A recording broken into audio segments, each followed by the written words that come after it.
guys, welcome to Windsome Cottage Garden. My name is Hannah and I'm so glad that you decided to join me today.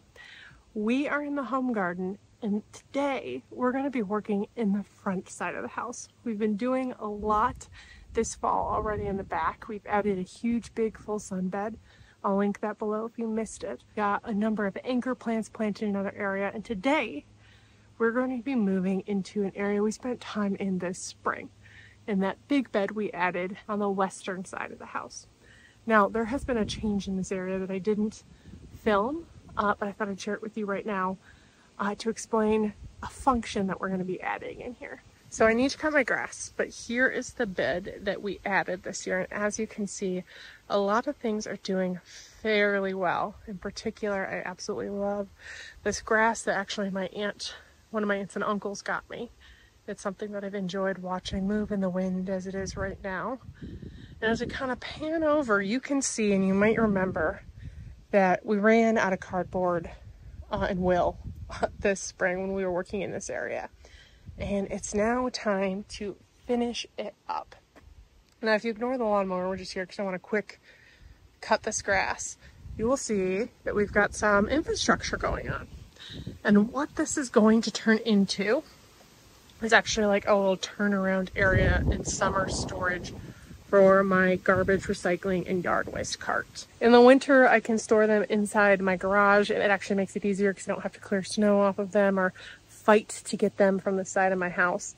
But in the summer, it gets hot enough that storing them in there can get a little bit stinky. So I was talking to my dad about one thing that I'd really love to add in this area, but didn't want it to look super ugly. And he has built this like little leveling area. So it's in process. You're gonna have to use your imagination a little bit. But this area here is gonna be leveled out. You can see that it starts off here and then there's quite a drop. We wanted it level so it's easier. And after we level this soil, we're going to be bringing in crushed concrete. So it'll be nice and easy to roll carts over. Because it's kind of ugly, we have these big, beautiful posts, and we're going to be putting some trellis here and probably growing a clematis or two on there as well, so that you don't see the carts when they're outside. So this is in process. Actually, the weekend we were working in the sunbed, when it got way too hot back there, my dad came in here and was working on this. Now, there were some challenges that we ran into, including cutting a cable. So we had to have the internet people out to get internet back at the house. But the good news is everything's in and concreted in. So when he comes back in the near future, this will be able to be finished. And there's a lot of other projects going on too. So if it doesn't happen this year, we're nearing the winter period where things are going to be stored in the garage anyway. I'd love to see it buttoned up, but there's lots of other things I need my dad's help with desperately. But today, what we're going to be doing is finishing the area outside of this bed. So I'm going to quick run the lawnmower around, get it nice and short, though you can see there's more moss than grass in this area. And then I'm going to deck it out with cardboard and pay a visit to my plant hoard. Now, if you have followed along, you know that last year I moved into this house and brought with me a large number of plants. In recent days, I've also bought a couple of other plants as well. I have to get the exact numbers, but I have around 120 plants in pots stored in my backyard that I'd like to get at least 70 or 80 of them in the ground before the winter. This is going to play a key role in my shade plants getting in the ground. So we are going to dive in, get this cardboarded, go visit my plant hoard, and see how many shade plants we can pop in this area.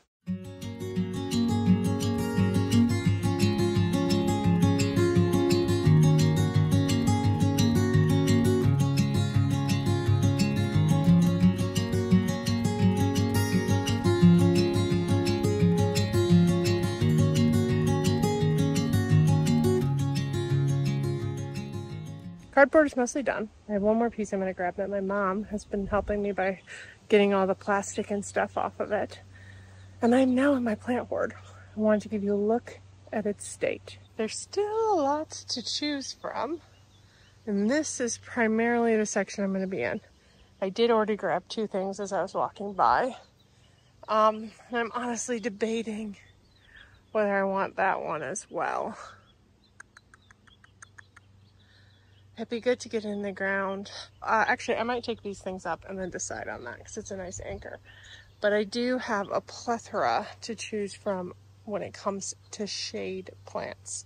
I picked some really pretty Brunnera, some oak leaf hydrangeas from my friend Julie, and I want to grab a couple of these things as well. I left my tripod up at the house, so I don't know if I'm going to really be able to show you this. But I'll show you what I pick after I'm done picking. I am up in the bed.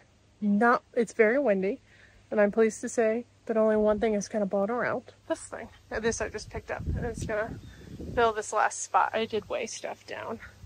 But here is my cart of gorgeousness. We have a couple of different hellebores. I have some astilbe. I have an oak leaf hydrangea. I have a couple of hostas, including one pretty one tucked in there, and a couple Brunnera.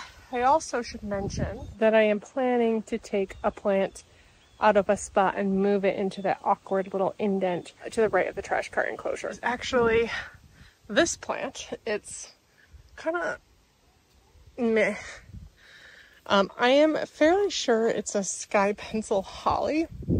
Like, I found something at a store that looked very similar to it, but it's not great here. You get caught on it as you run by. If it is what I think it is, it gets about 3 feet wide. So that's always going to be an issue here.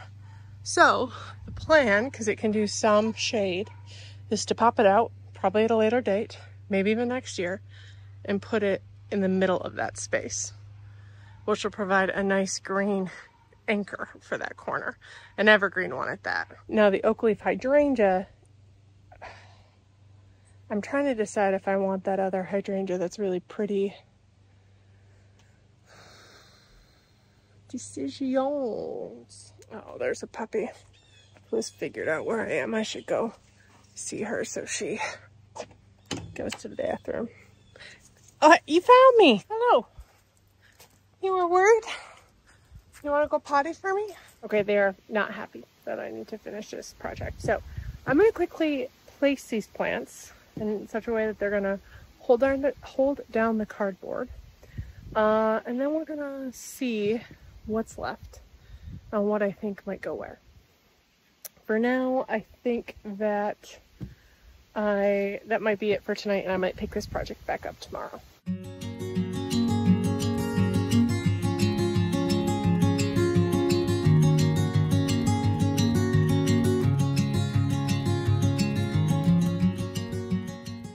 Okay, I got this placed. It needs a couple more plants. And I'm just going to kind of talk you through what I'm thinking through as I'm trying to figure out what it needs. So that precariously perched obelisk is the pencil holly. So think of this there, and I've tucked some Brunnera in. Now those are a couple different Brunnera plants, so I'm hoping that I can actually split them both in two fairly easily. 5 would be delightful, and just kind of ring that area. Then I'm gonna back up a little bit. This is how people are gonna see it. So that's back there, pretty silver blue texture that'll pop. Then we have some astilbe. I think I could probably get 2 more astilbe. I have a mighty chocolate cherry astilbe, which gets quite large. I have some toad-lilies.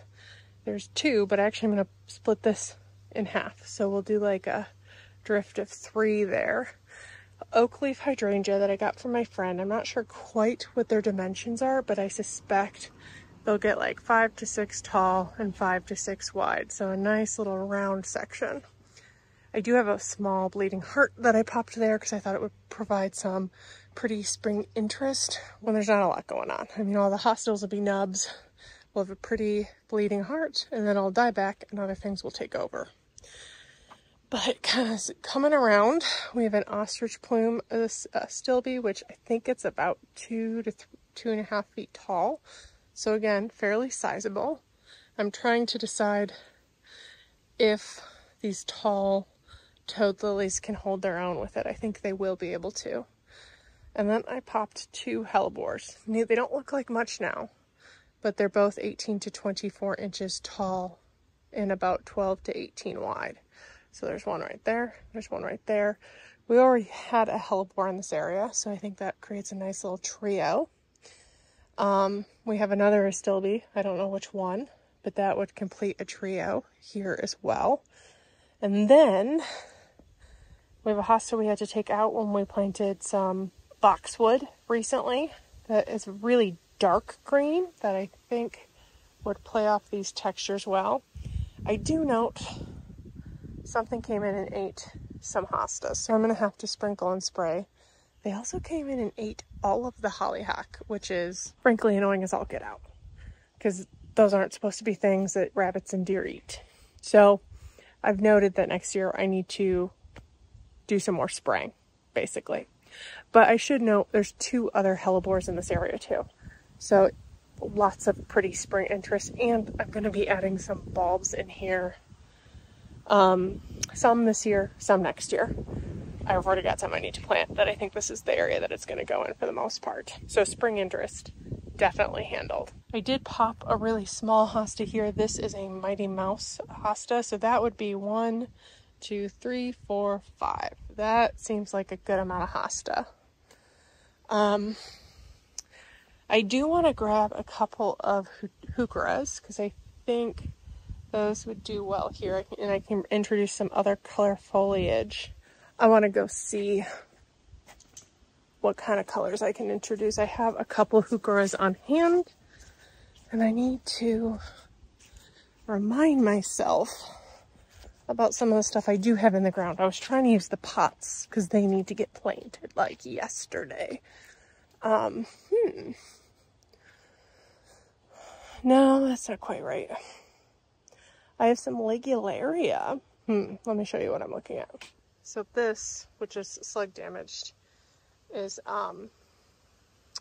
ligularia. I do have some pretty ferns that might be a pretty different color to add in that area. What else? I have some pewter. Ooh, lady's mantle. They can handle more sun. I don't really want to introduce.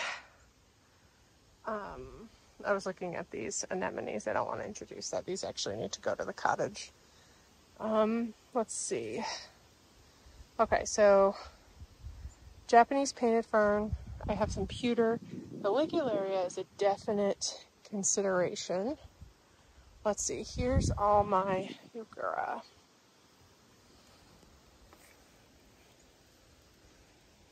How much sun do these guys need? Are they full to part? Sun to shade. Okay, this is gonna get pulled. I love this one. This is a wildberry, Dolce wildberry, sun to shade. I can't do both. How big do you get? 10 to 14, and this I think was shorter. Yeah, 8 to 10, but this gets 26 to 30, and this gets 16 to 20. So let's pop this guy. She sadly thinks we're going inside. We are not, but we're not too far out. Let's see. I like to do things in threes. There are some heucheras there that I'm not a huge fan of, but they are there. Let's see. If I pulled another stilby, I'd have to grab like 2. I'm not really feeling that. Got plans for these guys. I have sort of plans for these guys. I'm trying to decide if I want this one. I think I'll bring it and see what it looks like.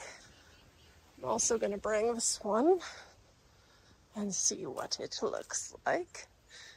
This one, not a proven winners, but it's smoke and mirrors. It's part shade.